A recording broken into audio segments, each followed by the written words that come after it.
itu menjadi pekerjaan saya di Partai Persatuan Pembangunan ke depan ini.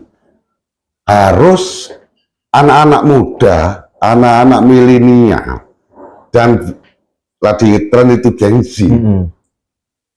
Ini akan saya rekrut. Kita ajak bicara, kita ajak kumpul sambil ngopi, kita kasih wawasan bahwa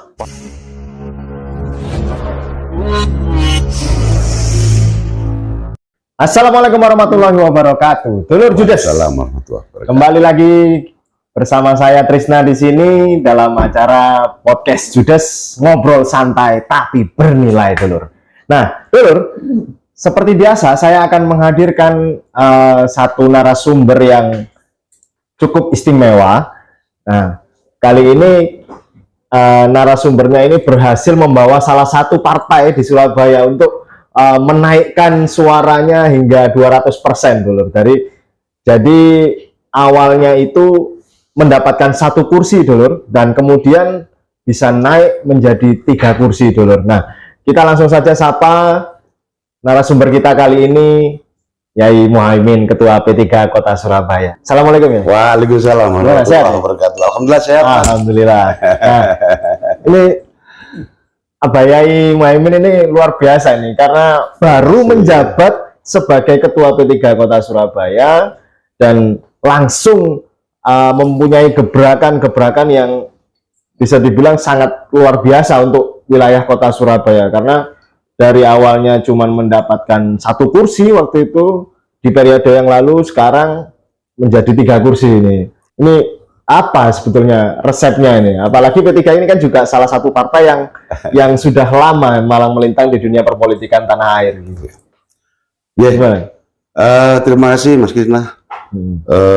Rawi panjenengan di ruang saya yang baru, di ruang Dewan Kota Surabaya.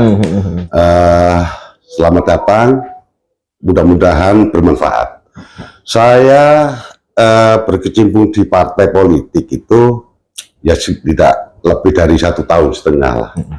P3 dengan kondisi saya background tidak mengenal politik, karena patuh sama orang tua dan guru, saya diperintahkan bertugas untuk membantu Partai Persatuan Pembangunan di Kota Surabaya. Dengan waktu tenggang 1,5 tahun ini, Mas Kisna, itu dihadapkan kontestasi pemilu dengan dasar niatan ikhlas beribadah di Partai Persatuan Pembangunan. Dengan kemampuan saya untuk tampil bersama konstituen warga masyarakat, berusaha untuk membantu Partai Persatuan Pembangunan. Alhamdulillah, syukur pada Allah, kontestasi pemilu tahun 2024 kita diberi keberkahan mendapatkan 3 kursi yang dulunya masa-masa reformasi Partai Persatuan Pembangunan ini pernah nggak dapat, Mas. Ya. Pernah nggak dapat. Baru tahun 2014 P3 dapat 1, ya Ibu Khori. Dilanjutkan tahun 2019 masih tetap sama. 1. Masih 1 ya. Ibu Khori juga. Alhamdulillah tahun 2024 kami bersama-sama teman-teman pengurus DPC pada waktu itu yang diketuai oleh Cak Ali Sepo, karena situasi politik ada pergantian cara antar waktu PLT dari Yai Mujahid 2 kali perpanjangan, saya selaku LP2 menjelang coblosan kurang 1 bulan 14 hari beralih pada saya menjadi Ketua PLT DPC P3 Kota Surabaya sampai hari coblosan. Ya suka dukanya ya kita rasakan bersama-sama teman-teman yang kami modal niatan ikhlas. Alhamdulillah Allah SWT memberikan kenikmatan berupa 3 kursi dewan dari Partai Persatuan Pembangunan. Dan salah satunya yang mengisi kursi itu adalah Yai Muhaimin juga ini, Betul, Mas. ini. Betul. Nah, berbicara tentang P3 ini kan kemarin di kontestasi Pilkada Surabaya ini kan kemarin juga menjadi salah satu partai yang mendukung pasangan Eri Cahyadi dan Armuji. Nah,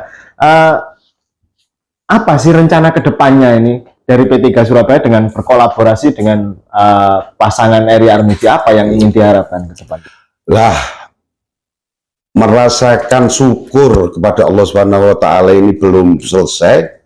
Kita dihadapkan kontestasi pilkada yang tentunya kami selaku Ketua DPC P3 Kota Surabaya dihadapkan menghadapi pencalonan, dihadapkan mensyukuri apa yang kami nikmati perolehan 3 kursi ini.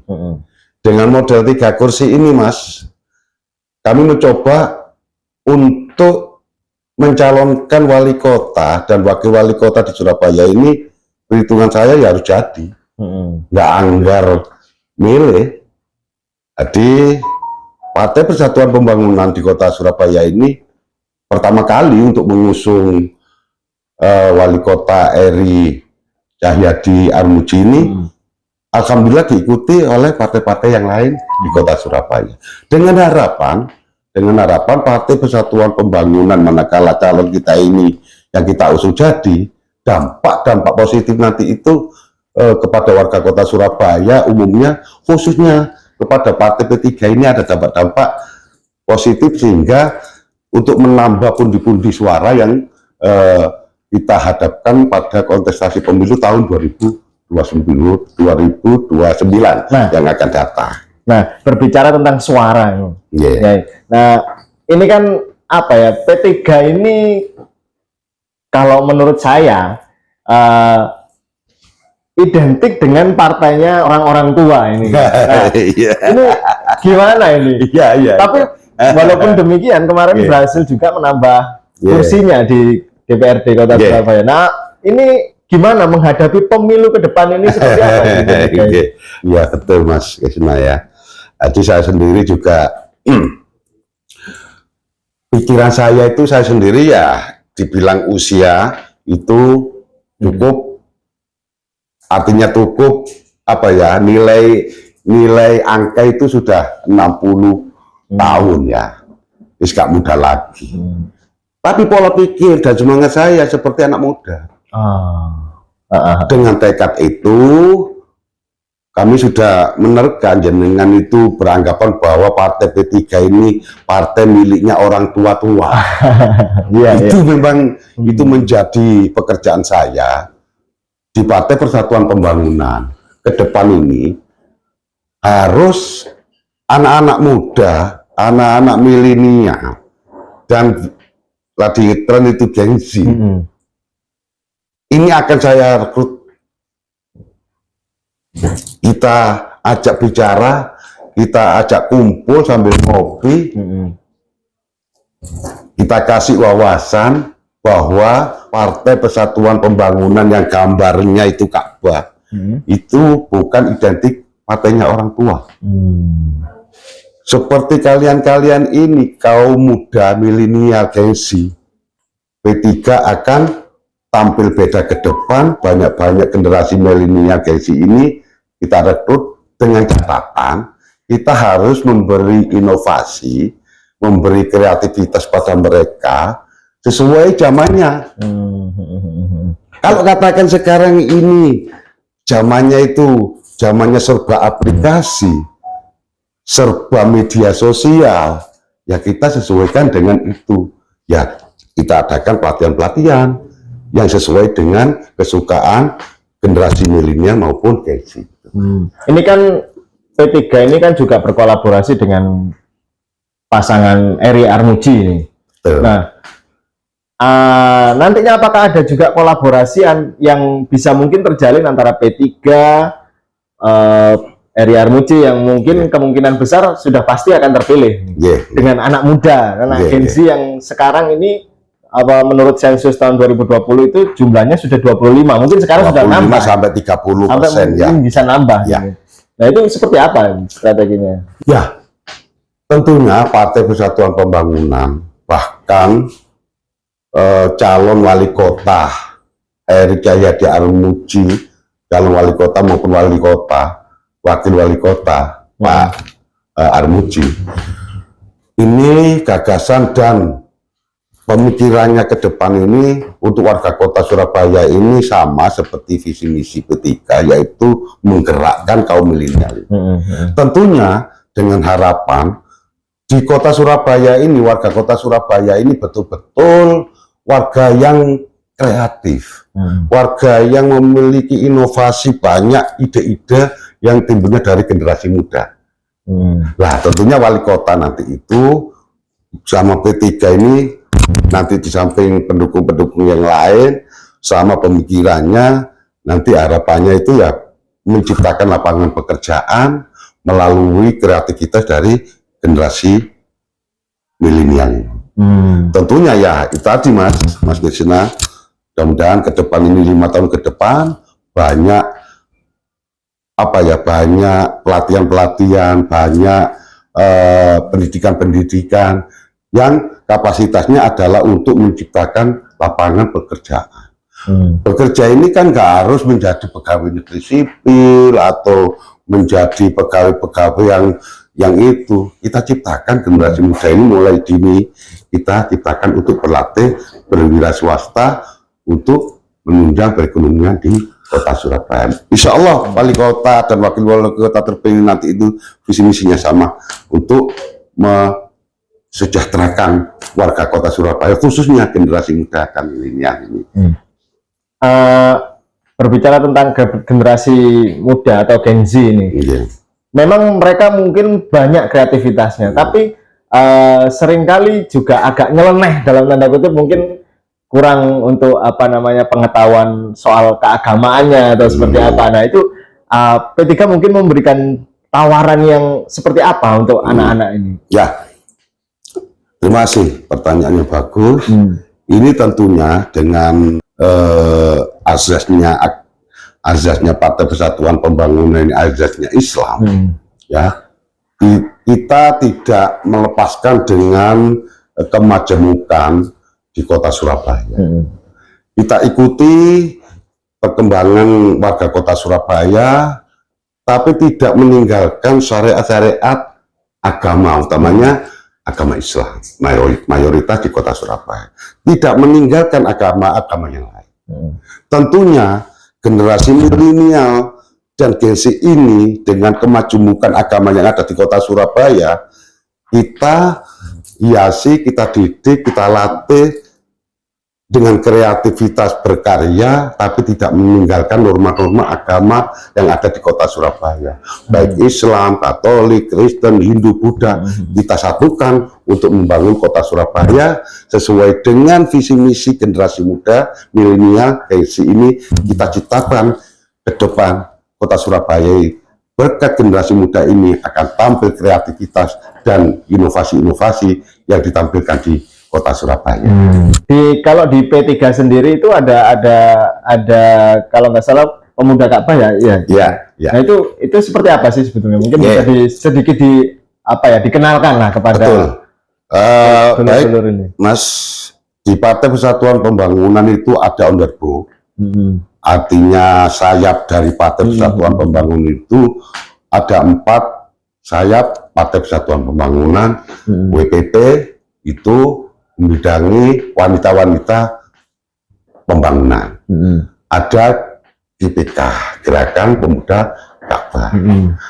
Ada AMK, Anak Muda Ka'bah, Partai Persatuan. Ada GMPI. 4 Banum ini Mas Krisna, harapannya bisa bersinergi penggerak dari Partai Persatuan Pembangunan ini untuk ke depan ini membesarkan Partai Persatuan Pembangunan.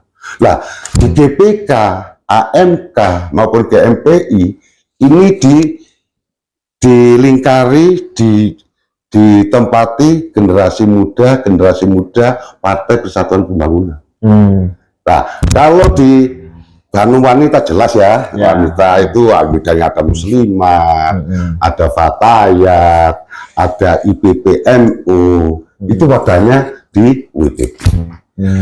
Gerakan Pemuda Ka'bah yaitu didominasi generasi muda, tapi di situ ada brigadir, ada yang penggerak penegak Pemuda Ka'bah ini.